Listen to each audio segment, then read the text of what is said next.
Hi, this is Teemu Arina from Biohackers podcast. This is our second episode, this time with Dr. Cathal Gurrin. And he's also going to be speaking at the Biohacker Summit. Biohacker Summit is on the 24th of September in Helsinki, Finland. We have just an amazing lineup coming of people interested in digital health, quantified self, biohacking, lifelogging, you name it. I mean, everyone's going to be there. There's people coming from around 15 countries now that I look at the list. It's a truly international event. You definitely don't want to miss it. The program is superb and the company is exhibiting there as well, not to mention the participants. So check it out, biohackersummit.com. So without further ado, let me introduce our today's interview guest, Dr. Cathal Gurrin. We had the privilege of speaking together in Belfast, in Ireland, at the EntryConf. And I mean, we had never met before, but we went on stage together. Yeah. And we gave a presentation together, and it just flowed as if we've been working for years together. So that was wonderful. So Cathal Gurrin, he lectures at the Dublin City University School of Computing. He leads a research group at the Insight Center for Data Analytics. Is that right? That's right. I lead a research group of about 10 people doing research in lifelogging and personal data retrieval. Right. So he has really hands-on experience in developing tools for lifelogging and using different tools available on the market since 2006. Even that was the reason why I got involved in the first place, to build better search engines. So, yeah. Oh, that's a long time. 9 years and counting. He has recorded, according to him, 15 million wearable camera images and millions of other sensor readings. More by now, but yeah. I guess we're getting beyond that one. I can imagine there is a lot of things involved in just to deal with that amount of data. We're going to revisit that question later on. He has also written a book on the topic, if you're interested. So it's lifelogging, and the subtitle is Personal Big Data. Yeah, can be downloaded in PDF just by doing a Google search. Yeah, so Cathal Gurrin is truly a heavyweight when it comes to self-quantification. Welcome to the podcast. Thank you very much. Very pleasure to be here. I'm looking forward to attending the Biohacker Summit on the 24th of September. Awesome. So, Cathal, what got you interested in gathering all this personal data?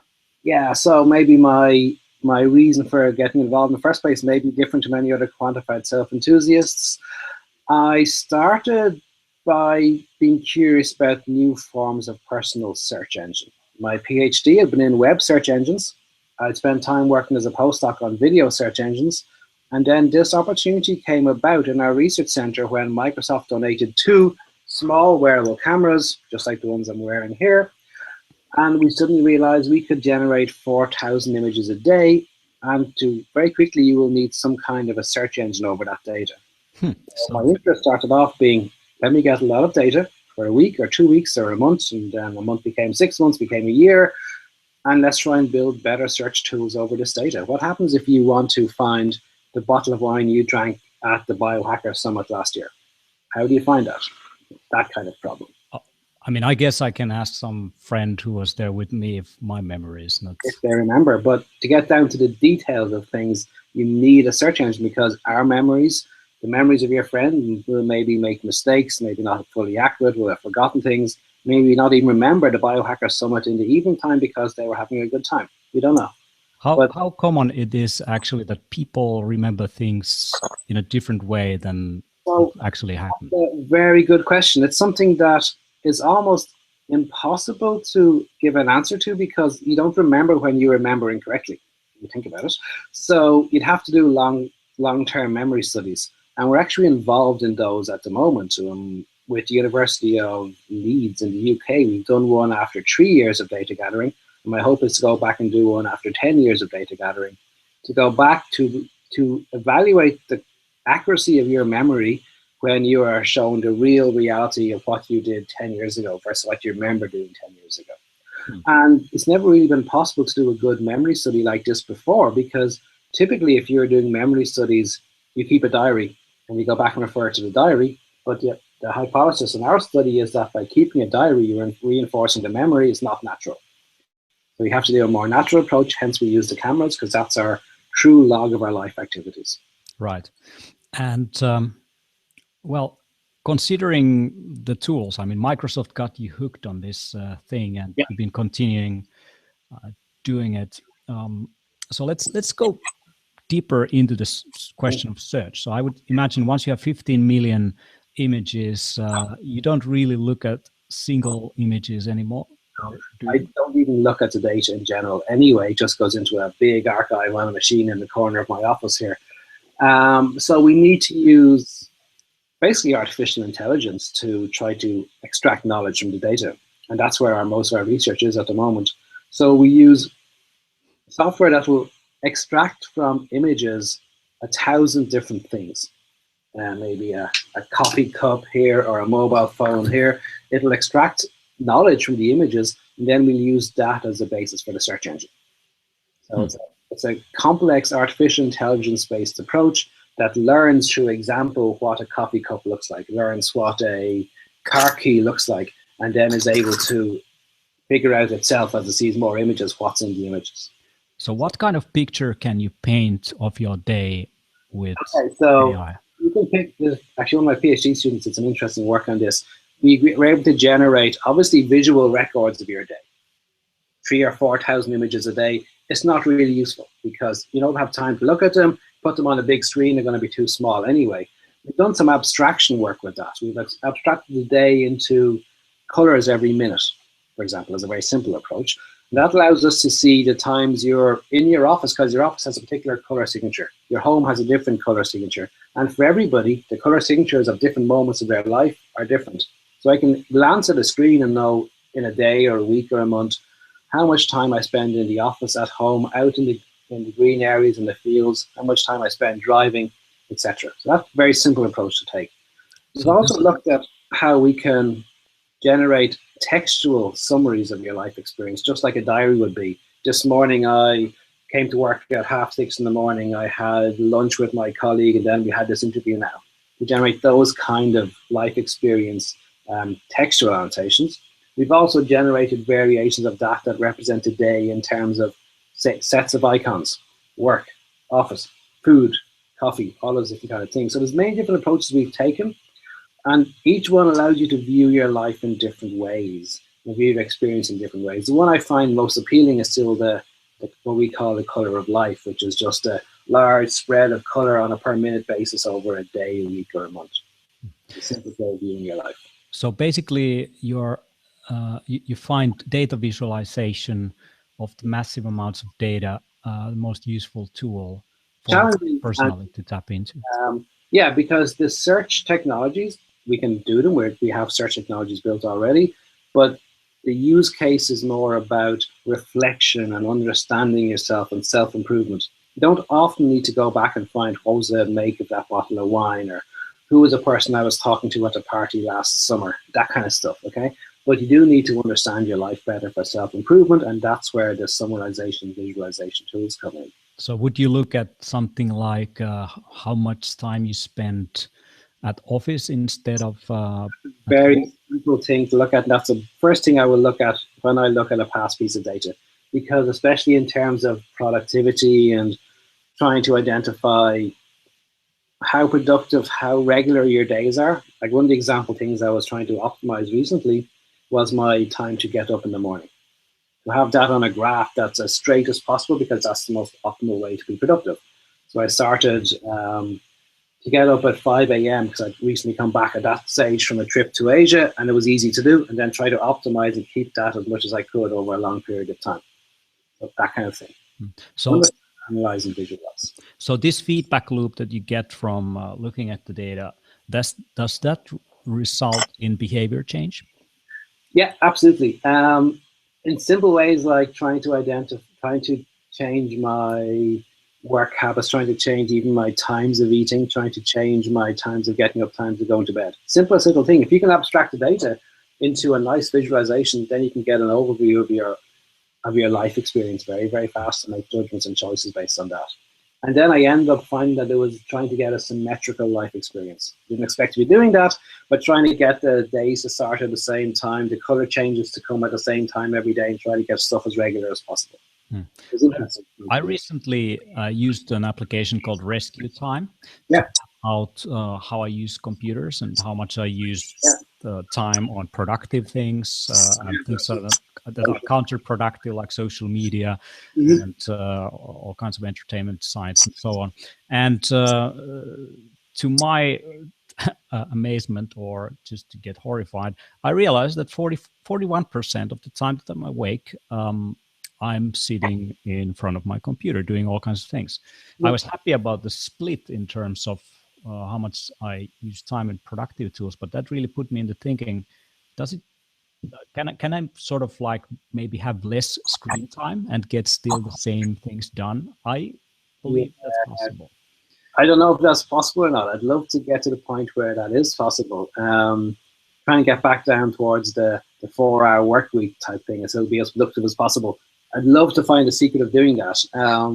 But right now, all I can give back is just the visualizations of your experience, trying to build on top of that. Yeah.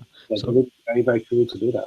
Really, this sort of makes you self-aware. It makes you aware of data gathered in the long term. So I think as human beings, we are not very good at having a feeling of, let's say, how much I've been sleeping on average this week, how much I've been sitting in front of my computer this week on average compared to last week. And these kind of things, once you have them brutally in front of you, numbers, or whatever visualization you have, that really puts you into thinking.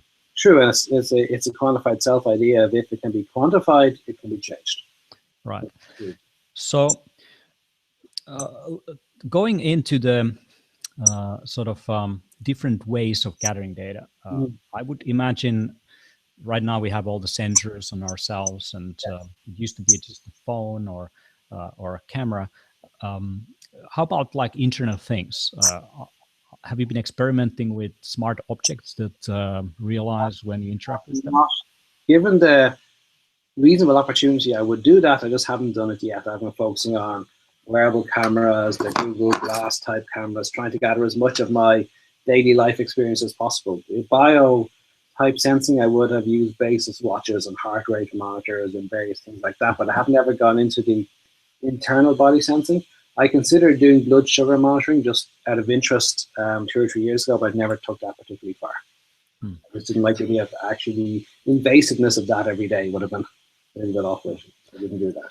So what are the sort of favorite gadgets that you have come along that have been useful? I would imagine you have gone through an evolution of different cameras and if you look carefully behind me, you can see them on the wall right back there.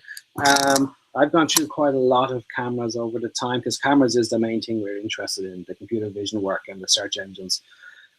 Starting off with the Microsoft SenseCam back in 2006, it was a wonderful device. I think it could take, if I changed the SD card, I could take 5,000 images a day, pretty much one every 10 seconds for the waking hours. It was wonderful. Now, I don't think any camera has come along that's reached that level again yet. Wow. Many have been produced. They were done in short supply, and you only took VGA images, but that was enough for what we wanted to do, the computer vision work and visualizing your life experience and searching your life experience. We moved on to Vicon Reviews, which was a licensed version of the Microsoft SenseCam about 2009. And then we moved on to the OMG Autographer, which is here, about 2 years ago. And that's now my favorite device. It gathers around about 2,000 images in a day. Not as many as Microsoft SenseCam, but they're 5 megapixel images.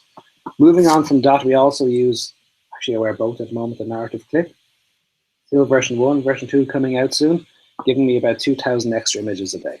The more images we get, the better for training our algorithms. If I was to choose the one device that I prefer most, it would actually have to be the Google Glass. It gives us the idea of capturing data, but also from our field of view rather than around your chest, but also gives you the screen to view back information on. Whereas these cameras are just gathering data. If they Bluetooth to your phone, great, but it's not that convenient. It's not really pervasive computing very much. Whereas Google Glass gives you input and output on the one device to make a useful sensible real-time memory support system. I just recently saw news about a startup that's making a drone that is wonderful for selfies. So Yeah. when are you gonna start walking on the street and there's a drone following you? So we actually have a project in my research team. We're about to hopefully get funding to do drone-based data analytics, where the drone is an independent drone that will follow an object in the real world. We actually didn't do it with a viewpoint of following me or following my colleagues around. We did it with a viewpoint of security, asset management, etc. But that, given the opportunity to do that, absolutely, that'd be very interesting to be able to go and gather the data from cameras that you pass by in the environment. I'm not sure about in Finland, but in Ireland, we've got an awful lot of security cameras.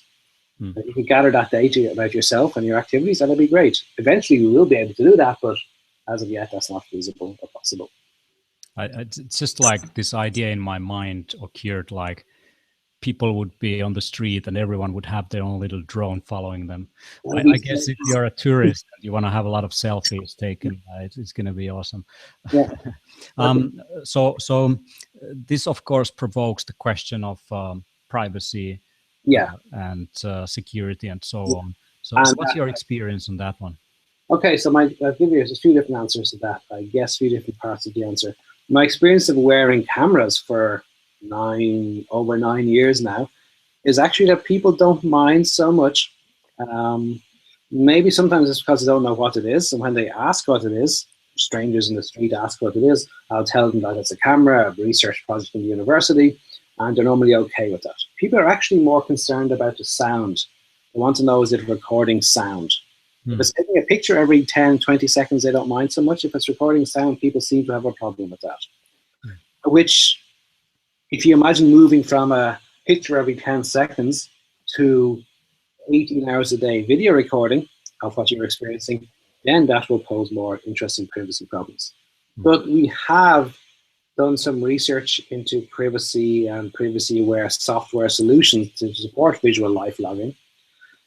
And it was very interesting because there's no agreed definition of privacy. There's no agreed understanding across different jurisdictions what privacy means. In the US, it means something different to in Finland, to in Ireland, to being in Japan, where I wrote the article. It's really a concept that's not fixed. So one size solution doesn't fit all jurisdictions, doesn't fit all technologies. So it's a really interesting challenge we have to address in society as we go forward, because wearable cameras like the narrative clip will become more common. Things like Google Glass, sure, the first version didn't work out very well, but the second version is coming out. So when you have their smart eyeglass, as soon as there's a killer application for a wearable camera technology with a screen in front of your eye, then it'll become commonplace. When it becomes commonplace, somebody to hit the store switch, keep your data forever, is a very simple thing to do. So society will have to address these issues. And I guess it's going to be the same as how we address issues with cameras when they first came out.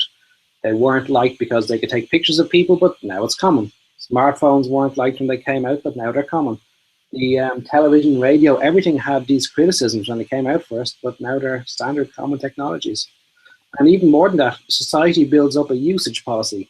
You don't play your radio very loud walking down the street. You don't go taking pictures in changing rooms as you're going to the gym in the evening or the morning time. So we have a policy of what becomes acceptable to use, and people stick to that. I think this will be something very, very similar. There'll be places where you can't record your life log, and there are places where you can.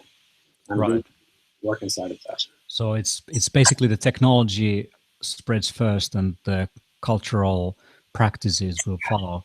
Yeah, and that's what's been the case in history all the way along up until now. I don't see why it's going to be any different now. And if it is different, the danger is that the law will step in to stop something happening, which would be remarkably beneficial. So let's hope that technology leads the way and the law catches up to technology. Right. Yeah, it's the app originals, when they saw the camera, they thought that you can capture someone's soul and they would never die because they're in the photo. And they were afraid of this kind of technology. In a similar way, people today are a bit afraid of the idea that they would be recorded when you're having a conversation. That's a really interesting thing, because from our point of view as a search engine scientist, I would love to have every word I've ever heard indexed into a search engine, and to go back to any point in time and play back the last conversation with your grandmother, or things like that that are valuable, that are lost and gone forever. But there's no reason for them anymore to be lost and gone forever. So they can be there.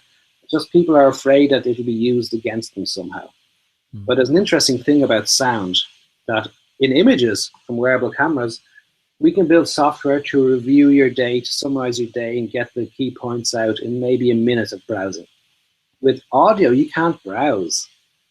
It still takes 18 hours to play back 18 hours of audio. You can maybe double the speed and do some kind of event segmentation, but you're still going to have to listen to a lot of sound to find something you're interested in. And who has time for that? Nobody has time at the end of the day. So it's a very interesting argument that's made in terms of people not liking sound, but it's not so feasible to actually go and use sound in a logical way. So it's a very interesting issue we will solve in the future as we move from cameras to video. This probably changes the whole conversation about privacy questions and what is a public and what is a private space. I mean, social media already pushed the boundary. When I go and speak in any kind of place, even if there's 5-6 people in the room, or 500 or 5,000 people, I consider that as a public space nowadays. People might be tweeting, they tag me on Facebook. Yeah, you'll be in pictures on Twitter. Once you walk out of your front door, you're in a public environment. So can you really assume you're going to get privacy in a public environment? I personally don't think that you should be able to make an assumption that there'll be no data capture that includes you as you walk outside your own private environment. In a way, that's almost like a return to a tribal society. It's just like Marshall McLuhan was talking about the development of communication technologies and mediums, that they will bring us back into the global village. So everyone in the village knows each other, or is capable at least to extract some information about who is who. And the people in a tribal society, they painted the history of their tribe on their skin. Nothing was private, really. So the worst thing that could happen to you is to be abandoned by this community, so that you have to leave the tribe. In today's society, it's sort of almost like reverse. I go home and I sort of try not to look at the neighbors, and so I have this very strong sense of individualism. So I think questions of privacy are bound culturally, and the boundaries of privacy are shaped by the times we are in and the culture we live in.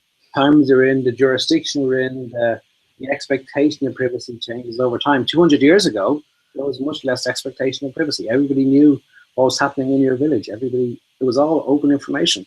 So I think we got used to a very private society where we could go out in the open outside the windows and we could walk around and nobody would know we were there.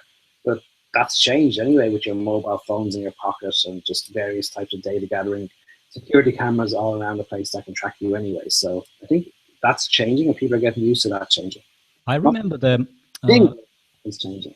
I remember the story from Great Britain that or Britannia in the old times. There was this book called Domesday book. It's like Doomsday book that basically recorded what everyone owns and whose land is this and whose cow is that. And that was the first memory. That was the first memory of the public. So who owns what? And now with social media and all these images we are taking with these cameras and so on, and how automatic they become with Google Glass and other tools you just showed, it basically makes a archive of the private. So what we considered private space, and public space is already mapped. It's sort of common and normal. I mean, that someone knows who a specific place or a piece of land belongs to, but the sort of the containments of your home, that's sort of where people draw the line. And now that's also sort of almost like opening. I remember another story actually from the Netherlands, that these guys never have curtains on their windows, which is quite the opposite of what we have in Finland. Yes, yeah. And so everyone would have curtains here. There, everyone has curtains open. And I guess it goes, in their case, back to history. of trade and so on. So having curtains on your windows means that you have something to hide. Okay. And if you have curtains open, I mean, you go on with your business. No one cares what's going on. It's but you have, at least you don't have anything to hide. Just the way. These are very good questions. I mean, what are people afraid in terms of data gathering? Do they have something to hide? I mean, I can record our conversation on my nervous system, and I can recall that. It might not be super accurate, but how is that different from? But even worse, you can recall it in an incorrect manner. You can exactly. You might said something differently to what I actually said, and you can tell 100,000 people this on some podcast, and then, as far as they're concerned, I said X, Y, and Z, and I may not have said that. So it's a fear that maybe is irrational. Maybe the idea of this lifelog data is actually self-protection rather than a privacy invasion. Even so, there's a few points I probably should make that when I record this data, it goes into a strictly private archive. I choose what my research colleagues can see outside, and I certainly choose what gets made publicly available outside of the research center. So I still view the data I'm gathering, even though I'm walking around in the environment outside and I'm going home, getting up in the morning, having breakfast, etc., all on the camera. It's still a very private archive to me. So over time, it gets so big that you forget what's in there. You don't realize what's captured as you're just going about normal daily life. Maybe a partner's captured getting out of the shower or something. It's in there and you don't know what's in there. And this will be a problem for people as people move into this lifelog era. And then the data is there always. And what happens after you die, who accesses it, who can see it, etc. So it's a very interesting problem. Yeah. A lot more idea of security of the data and what happens if somebody wants to get access to it. And how can you keep it secure? As a computer science professor, essentially, I have a reasonably good ability to keep it secure, but I'm not an expert in that. And if I can't do it as a computer science professor, maybe the average person who puts on a Google Glass version 3 and gathers the lifelog in a couple of years' time will really have trouble keeping their data secure and safe. So it's major, interesting issues coming down the pathway as we gather more and more data. Absolutely.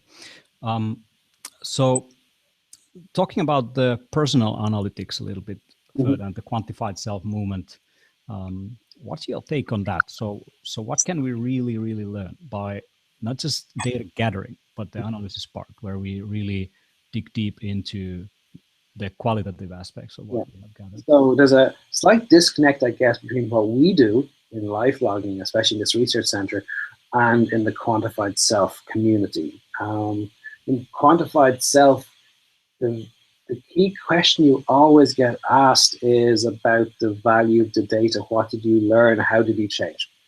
And that's very valuable, and that kind of tends to focus it on personal performance in healthcare. That's the key use case of quantified self.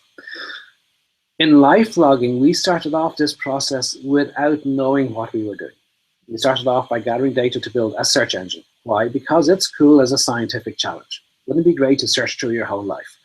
And from that, we're starting to find the use cases. But we aren't limiting the use cases and the data gathering to solve a particular problem, like my heart rate or my stress levels or the food I'm eating. We're gathering as much as we can. And we're building the tools over that to generate new opportunities and challenges. So it's a different way of thinking. Quantified self is great because it gives us access to real people's ideas and technologies freely shared in an open environment about how they self-improve and how we can learn from things like that. So, for example, I recently started drinking butter coffee in the morning from quantified self interactions that I've had with people. Talking about that one.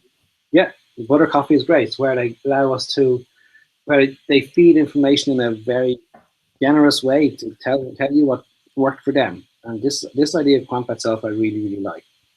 The whole community aspect to it, the fact that we can go to meetups in San Francisco and in Amsterdam every year and just talk to the worldwide community. It's great. I like that very much. But our research is just a little bit different in that we don't sometimes know why we're doing certain things. So my colleague is recording EEG data now with portable EEG sensors. He's semi-hacked together himself. And somebody says, well, why? What are you going to get from that? We don't fully know, but I think we can identify when you're doing something important. That then feeds into our lifelogging search engines.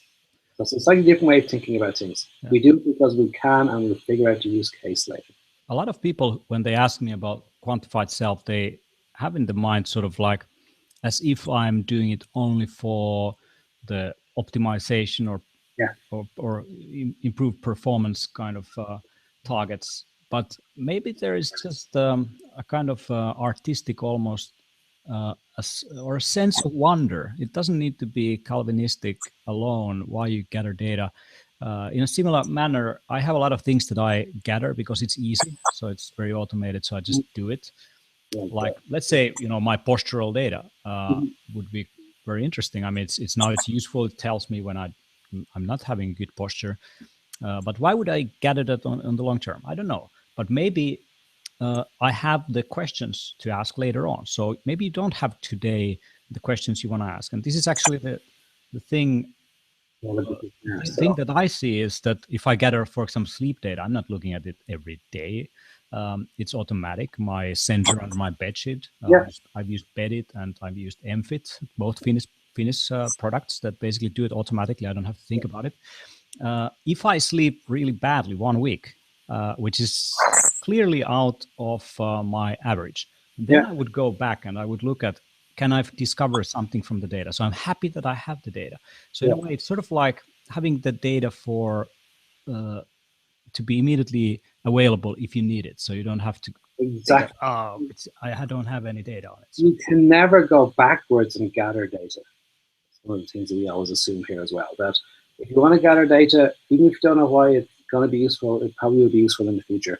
Gordon Bell and Jim Gemmell, in their book Total Recall, it's not here, they stated it in a way that's really nice, that they say that every piece of data about you is potentially valuable to you. You may not know why yet, but it's potentially valuable, so why not keep it? It can be gathered in a passive manner without having any major effort on your behalf to gather the data. Just gather it. Maybe you'll never use it. Maybe I'll never need to identify my galvanic skin response, map back to my images for some reason, but I have it there in case I need to.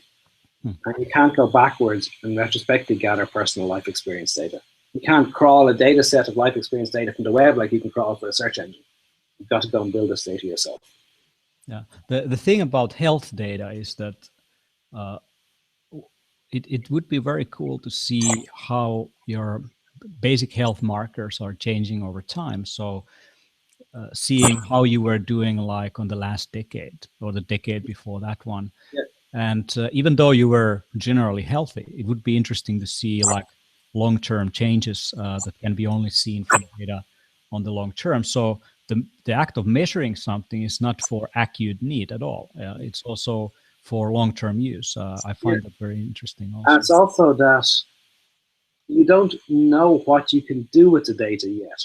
So there's an academic argument, because obviously I'm an academic, there's an academic argument that I have to address periodically, which comes from certain people in the pervasive computing community who will say, well, don't record anything unless you know what you want to do with it. Why are you recording anything? Unless you know what you want to do the experiment with, why are you getting this data? And my argument back is always going to be, we just don't know yet, but we have to gather the data. Otherwise, we're limiting ourselves in what we can do by what we think about being able to do, rather than a serendipitous understanding that comes from a small group of people looking at a TV that shows your life experience in color and saying, oh, you know what you could do? You could do this. And then that spawns off new research challenges. And then suddenly somebody's doing a PhD in the area. It just works better in the way we do it, as far as I can see. Much more spontaneous ability to go and do cool things without having to have it planned out and thought out in advance. And that's probably where a quantified self is different. In quantified self, you record something you want to record to find out something you want to know. In lifelogging, as far as I can see, you record whatever you can get your hands on to figure out what you want to do with it later. So where do you see all of this heading? So if we look down the road, you probably have some predictions. Yeah, so I predict that the idea of a surrogate memory is, maybe by the stage it happens, it will be implanted, but the idea that your memory will be enhanced by an external resource is, as far as I can see, going to happen. It makes a lot of sense to do that. Just like the glasses enhance my eye ability, the watch enhances my ability to tell the time. If I've got a heart bypass or heart implants that does the pacemaker in my heart, that's a additional body technology that's providing benefit to the people, and nobody thinks twice about that. So why not have a memory enhancement. I might not be able to recall anything you want to recall at any point in time by having access to an external source of information. And of course, that external source of information can be what you've experienced through wearable sensors, but it can also be enhanced with the activities or the knowledge gained by other people who have been in your environment, people you know. Maybe you can learn something from a book or from knowledge that your friend has read in a book without you ever having to read a book. That kind of idea of self-enhancement of your cognitive performance. I think it's to rephrase. I recently came across a new term, and the idea was basically the following. So what comes after Internet of Things? And it was all about Internet of Thoughts. Okay. So we will bypass, I mean, the technology will merge with us. You will have kind of direct access perhaps to non-human and human appliances in terms of memory. And you can access that in real time. And the technology, let's call it artificial intelligence or whatever, can follow your behavior. And once you have the need for specific information, it will just come to you. So it's like the Internet of Things. They just come to you. You have a conversation. It seems like you are trying to remember a word or a year number or whatever. It just comes to you, to your lenses or whatever. Memory anyway, 10 seconds later, but it comes to you faster. Yeah. You waiting or thinking or going back to that place in the room to remember what you wanted to do. It's all there. I wonder how that will change us, and because that frees certain capabilities or capacity to be used for something else. Einstein famously was in an interview with a journalist, and the journalist then in the interview asked Einstein about his phone number, and he basically took the phone book and started searching for his own phone number. And then the journalist asked, why does a smart, wise guy, the smartest guy in the world, Einstein, have to look up his own phone number? And his answer was that why does he need to remember the phone number if it's in the book? So I think that's a valid argument. I mean, what kind of things can we sort of leave aside, forget forever, because we can recall it and make that capacity available for something else? I work in a university, okay? I have 3 exams somewhere in this room I have to correct tonight. The idea that you'd have to memorize books to go in to do an examination, that can be revolutionized. The thing that examinations in the future can be based on your ability to access knowledge and use the knowledge rather than recall the knowledge. So, like, I correct exams here twice a year where I'm literally looking at exactly what I've written down on my course notes, coming back on the paper. That's not valuable for people. That's just getting marks in an exam. We can replace that with the ability to think, understand, extract value, and solve problems with the data. Absolutely. So can be solving issues rather than learning things. I totally agree. We're evaluating the wrong thing considering the time where we are in. So it's in companies, it's all about how to solve problems, how to tap into the non-human or human appliances, search information, ask people, use your social networks to solve the problems that you're facing every day. But still, in many schools, we go to various tests alone, and you are prohibited of using the technology to aid you. I mean, it's fine. I mean, that's a skill, a valid skill, an archaic skill to train, obviously. And there are some techniques that you can deploy there. One method that comes to my mind is the method of Loki from the Roman Empire. Basically, that's what they used to learn or memorize the speeches, 3-4 hour speeches, by using this kind of memory palace technique. I mean, there's many techniques that you can use to memorize things, but then how do you really tap into all the technological capability that is available to that mankind to just be able to be better at being human in a way? It's enhancing the person rather than remembering everything that you've ever read. I had to do this when I was in high school. I had to read Shakespeare plays, and I ended up, actually a long time ago, 20 years ago or more, we ended up putting on a tape cassette of the Shakespeare's King Lear play every night as I went to sleep. And by the time I got to 4 or 5 months later, even though I was falling asleep, my brain had assimilated the Shakespeare play. So I was able to go along and go from the start to the end. I could talk this Shakespeare play. And of course, I've forgotten it totally very quickly afterwards, but I didn't see it as being a valuable enough thing to spend my time doing. But if I can do it as I'm not doing anything else, falling asleep, I will pick it up and do it that way. And it's not the way we should be educating people or evaluating people.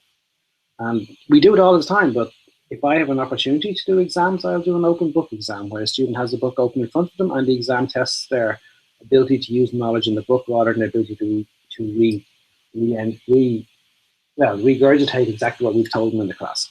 So that's one of the things that will massively change by this technology, the ability to use knowledge rather than just store knowledge, store information.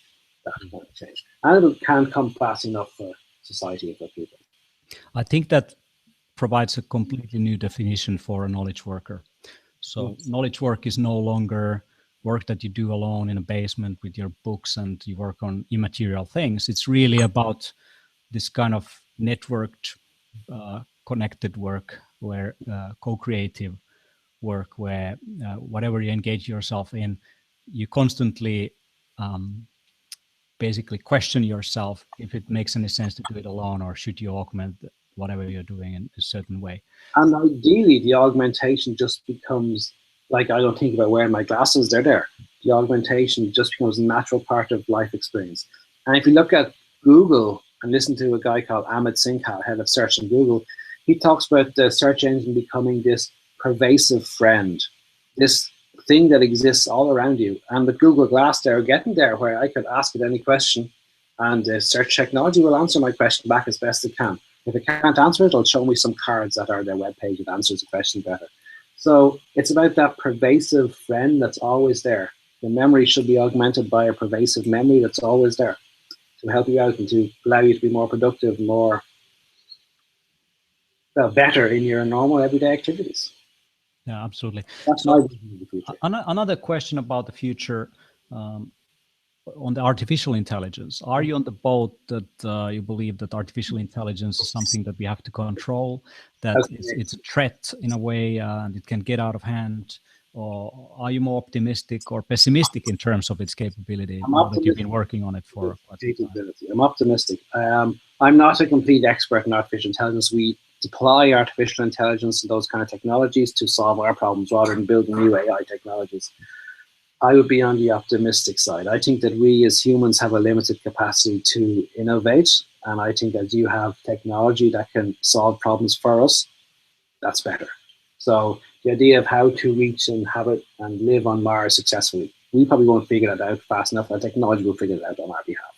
So I'm positive in terms of that. In terms of solar power that will power the planet instead of having to dig up coal and destroy the environment, it probably will take artificial intelligence to figure out that solution as well to make life better for everybody. So I'm positive in terms of it. Whether it can cause us sufficient problems all comes back, I think, and I'm not an expert at all, to the concept of what's conscious, what's not conscious. If it's conscious, then it has to keep its own consciousness alive, and that becomes problematic. But consciousness, nobody understands what it is. It's a result of probably information processing that happens inside your brain. But just because this camera processes information doesn't make that conscious. So I don't know, is the answer. But I think I'm not concerned about it unless these things can be conscious, and then can we prove that they're conscious, and can we even prove that I'm conscious or you're conscious? It's a very complicated process. It's gone way beyond what I would have an expertise in. Absolutely. I guess the whole term artificial intelligence is a bit misguiding because it sort of implies sentient yes. or consciousness to be present. But in the end, I mean, artificial intelligence can be just technology at its best. So great algorithms that use certain principles from neuroscience to train a system to be better at recognizing patterns. And it doesn't necessarily mean that it needs to be conscious or threaten your life in any way. That is exactly how we analyze the images in these cameras in terms of multi-layer deep learning neural networks that actually will analyze and learn from the data and our examples of data.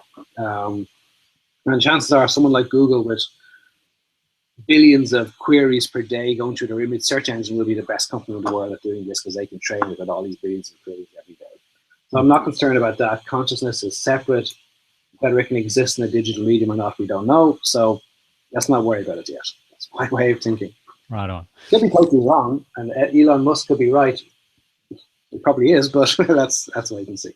Yeah, he's actually investing now in research of the moral implications of artificial intelligence, because not many companies are going to do that investment. I think it's 10 million that he's pouring into. It's a very important thing to do, because if this becomes conscious, can you ever turn it off? It's a very interesting challenge. Yeah, I mean, the first rule of robotics or whatever it would be to hide, or intelligence would be to hide and gather more information about this strange mankind. And once you're ready, you reveal yourself. I guess if there is already something that is already thinking and planning something, it's just still in a data gathering mode, just like all of us are. Yeah, but I think that is probably not the case at all. And I just don't know, at what point can consciousness exist in a non-organic medium? I don't know. You don't even know what consciousness is, so it's a difficult question to absolutely. And these kind of difficult questions, we're gonna dive deep in the Biohacker Summit. So that's gonna be 24th of September in Helsinki, Finland. Check it out, biohackersummit.com. Dr. Cathal Gurrin will be there as well, and there's going to be biologists and other kind of people who understand better of also the biological processes. And also, I mentioned the Elon Musk thing. Kai Sotala is going to be there. He received a grant from Elon Musk to do research on the moral implications of artificial intelligence. Max Moore is over there. He coined the term transhumanism and what it means to transcend, what it means to be human.